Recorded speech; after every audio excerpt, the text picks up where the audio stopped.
Most people get this wrong. They assume telehealth is just a video call with a doctor.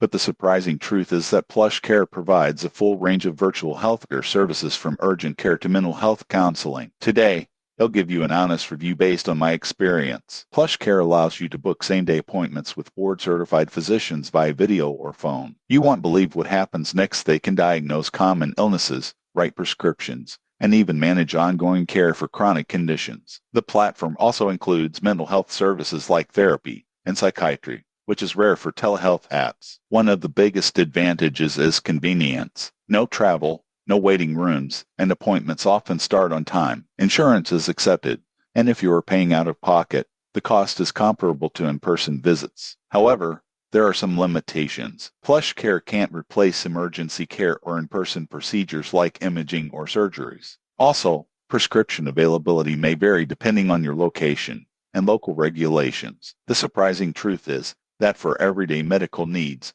mental health support, or ongoing condition management, PlushCare is reliable, fast, and user-friendly. It can save you time and reduce stress compared to traditional doctor visits. In conclusion, PlushCare is a solid telehealth option if you want convenient access to doctors and mental health professionals from home. It's not a replacement for emergency care, but for routine and urgent medical needs, it works well. Subscribe for more honest telehealth reviews to help you make informed healthcare decisions.